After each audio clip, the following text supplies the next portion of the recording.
Hello, hi, it's Emma from I Am again. So, yeah, I did post a video earlier just to say that, me and Mum are just gonna be like talking about our experiences, what me and my family have faced really.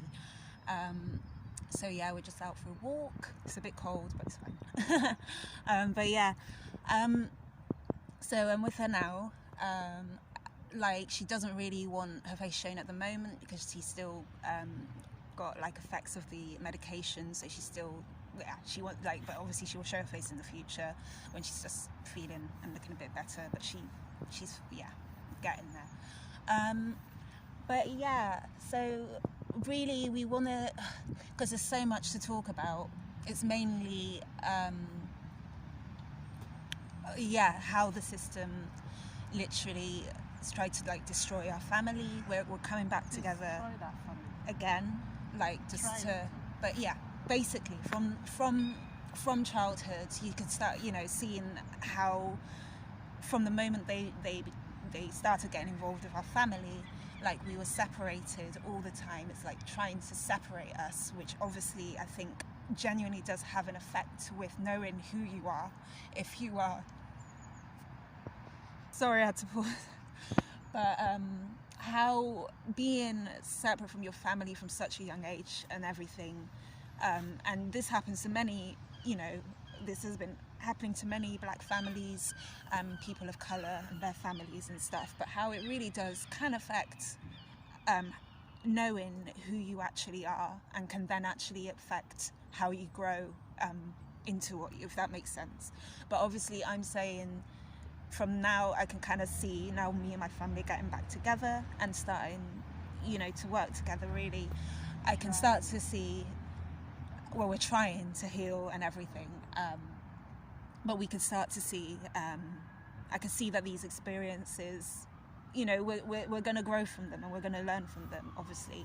But yeah, so anyway, just going to like really talk about, I think maybe it's mainly the beginning part, like where it all happened. So, as my mom's going to explain, she did have like a mortgage-free house, and then things happened, so services got involved, all that stuff, but she's going to explain that now. I was married to Emma's the father. We're legally married, so we got legal separation due to his unreasonable behavior. And he was ordered to pay £600 in maintenance. So a month. Which he promised he would pay. And on the strength of that, seeing that I had no well-paid jobs going, I felt Bath was a very racist town. That property was 39 Custom View, Bath.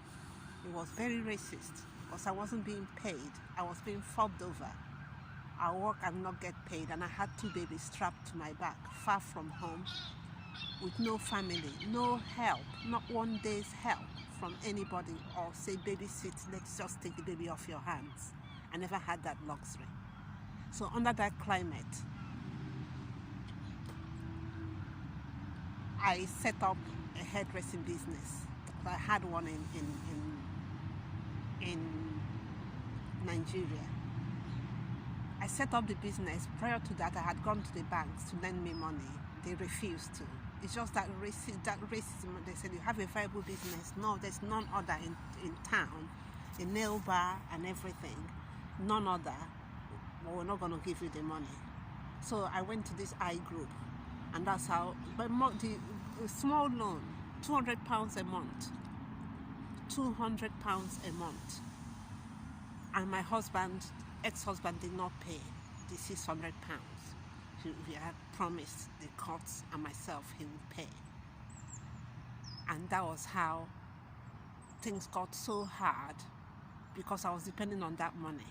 Things got so difficult. I was working 7 days a week sometimes. It was 6 days a week, shutting shop at 12. Midnight, literally. Midnight. With 2 kids strapped to my back. And this money he kept promising. He was torturing us. He was in Lagos, Nigeria, promising, oh, next month. He was laughing at me. And that was how Teresa Mori, it got so bad. Somebody told me to go to social services because I didn't know anything about the system. I didn't know I could get housing benefit. I didn't know I could get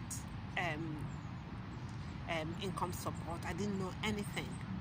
So that was how I went to Teresa. I got to know Teresa Morris. She was a social worker that came. I told her, look, I work 7 days a week. And in the light of that, she should have said, shut your shop, give up, you're starving. You and the children are starving. You're literally starving, so the children can eat. Shut your shop. We have housing benefits. We have income support. And then start. You had your mortgage. Yeah, you can have that. I could have had that because I was earning literally nothing. I was starving.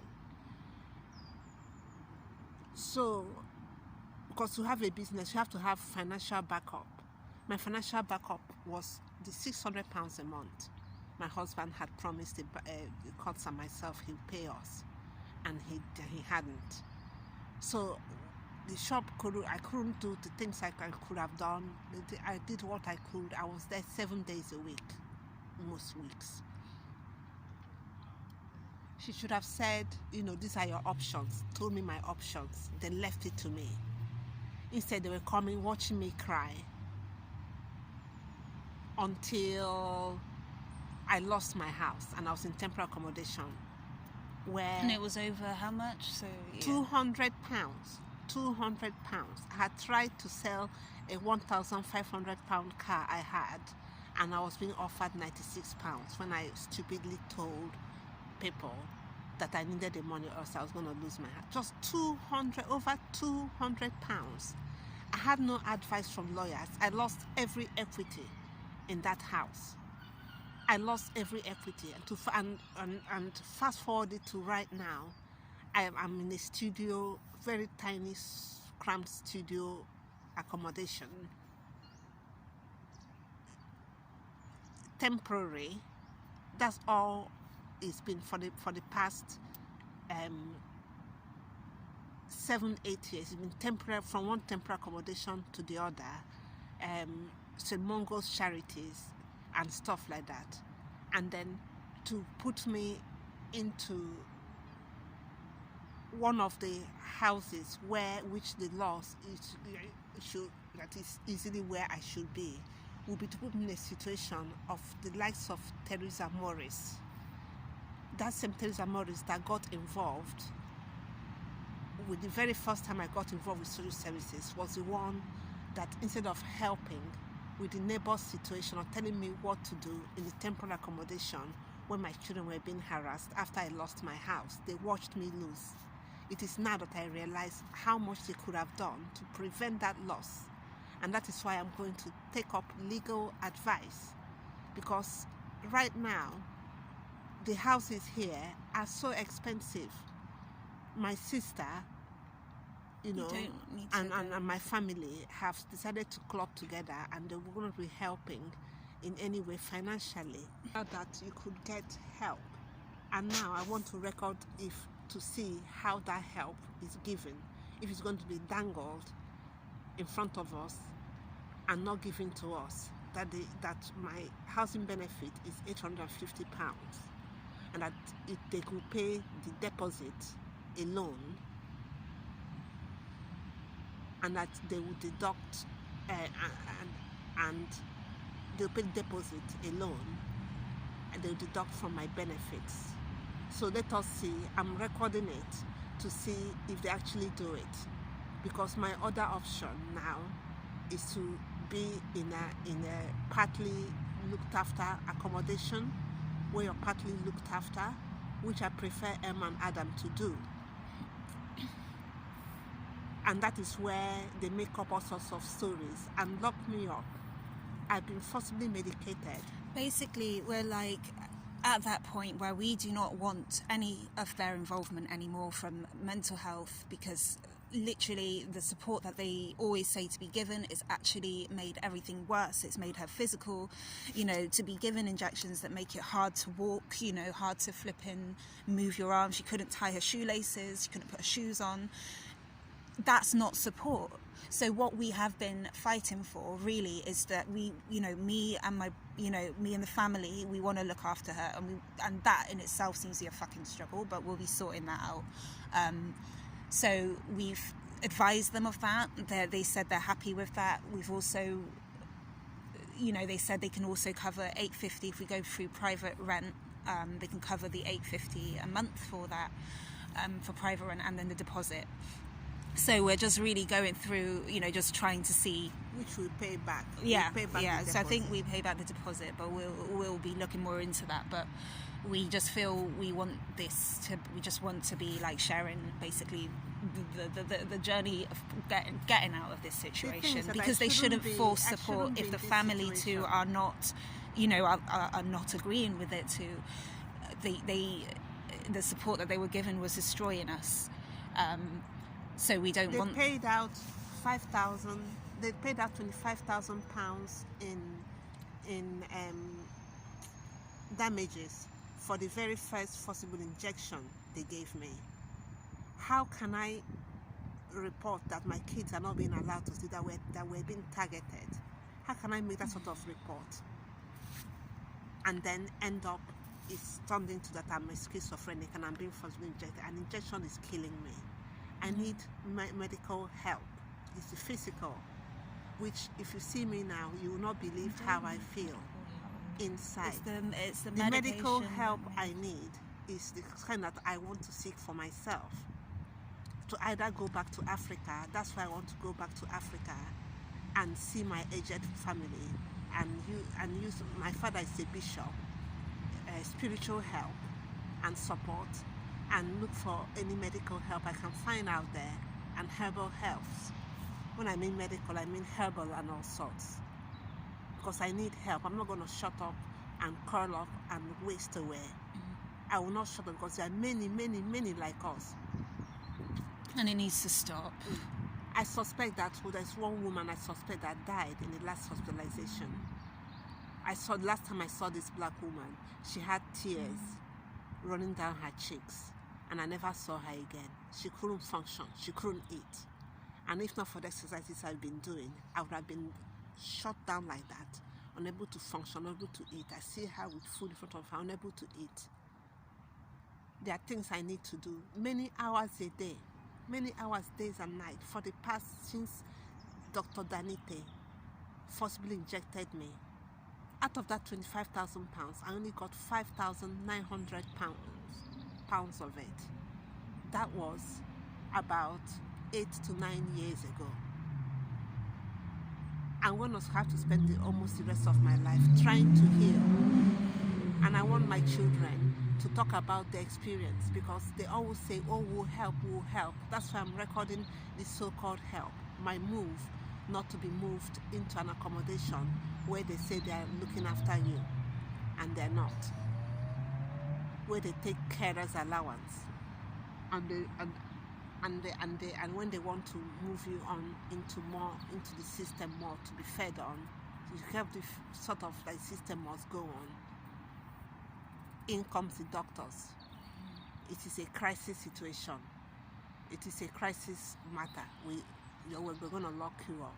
Just like that, they feel they can do it. Get the police to break down the door. They know that. I'll tell this story in detail. There are witnesses.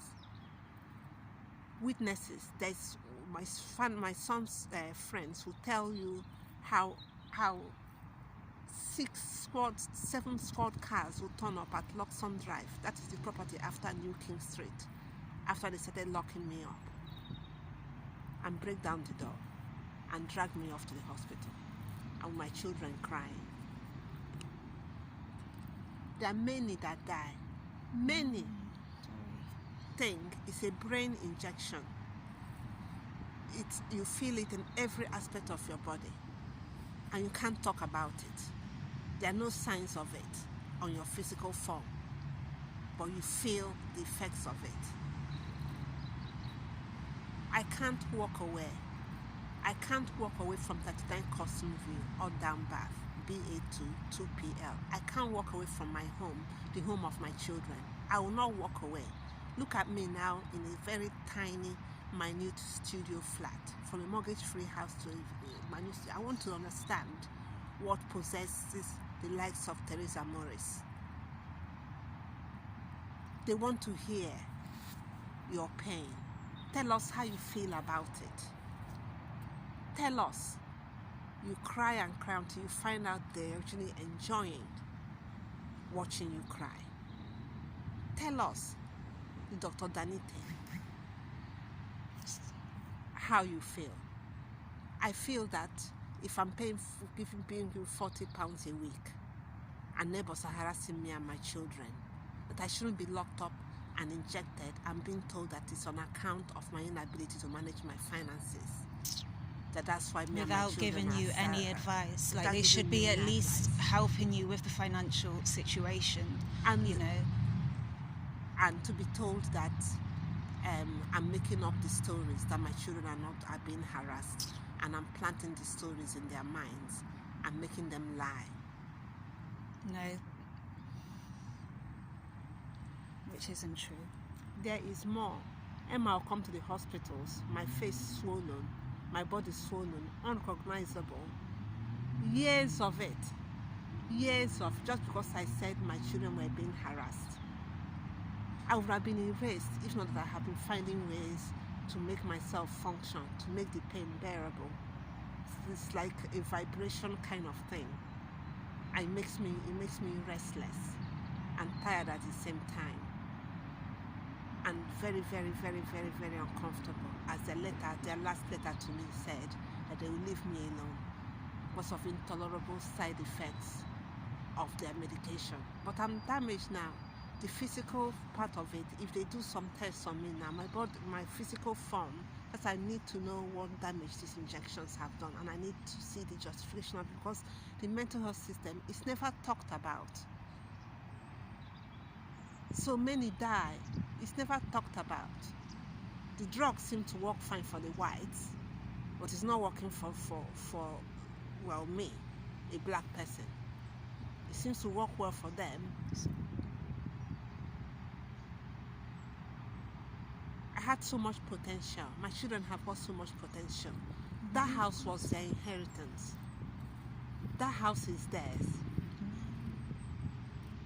Emma will tell you her experience, because she came and took me out of hospital.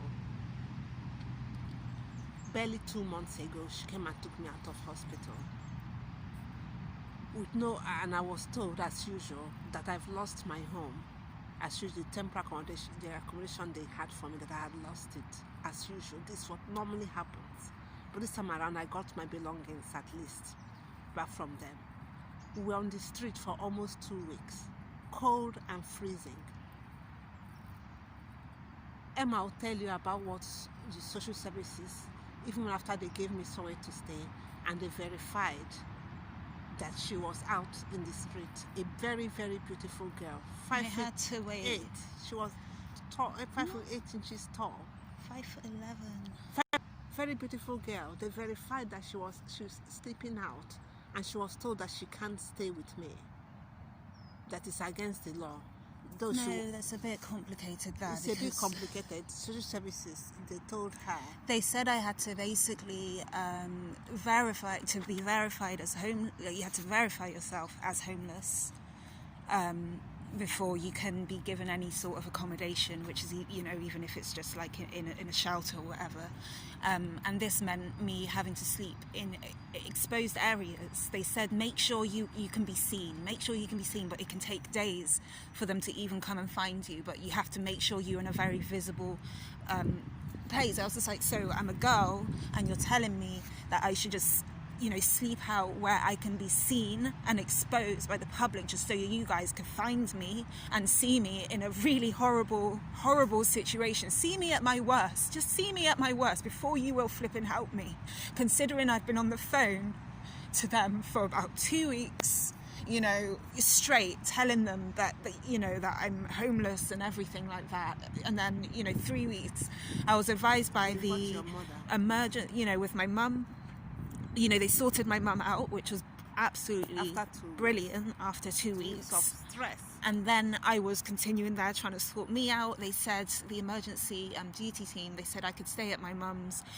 You know, I was advised by them. Then suddenly the council the next day was saying, nope, you can't, you know, and this was a space that's basically got a sofa bed. It literally has a sofa bed, a double bed and everything like that. It was like hello, yeah, but, you know, there's enough space here, but you have to sleep out on the fucking streets, you know. And I was that woman that was really horrible, laughing at you that you're in the street. Oh yeah, I've been laughed at, all that stuff. That's fine. Staff. The person on the phone, my housing officer, it just was honestly useless. Honestly, I can't even. It was like talking to a brick wall, you know. But yeah, she basically, and the last thing she said, well, one of the last things she says to me, but I need to like, yeah, but she was like, oh yeah, and by the way, you can't stay at your mum's, that's like, you're not allowed to. After I'd been advised I could, they tried to make me feel like I had broken some rules, all that shit, which, you know, wasn't the case.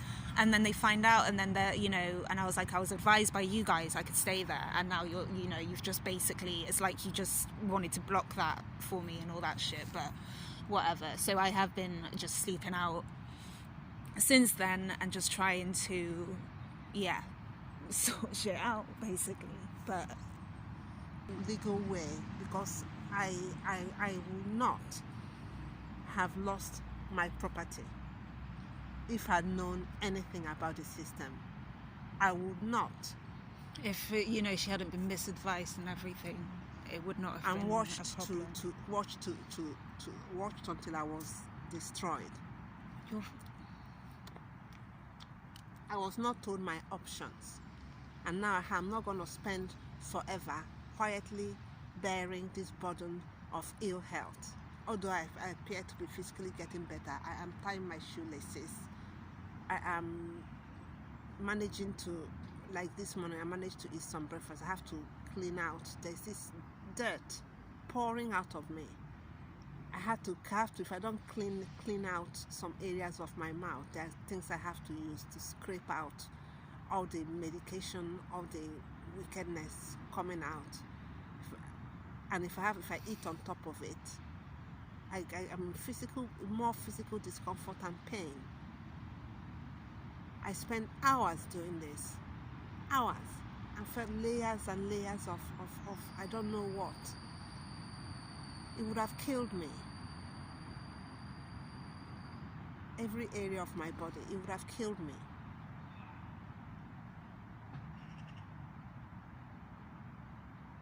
That is since Emma was 12, I had to be fighting this. She's 26 now.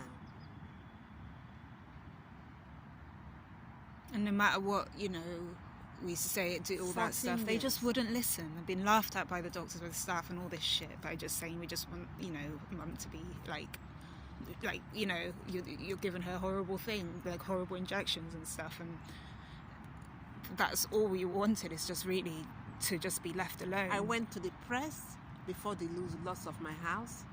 I went to the press here in Bristol. I went to BBC. I said, how... Oh no, 30 seconds. I said, how can this be possible? You know? How can I get my husband to pay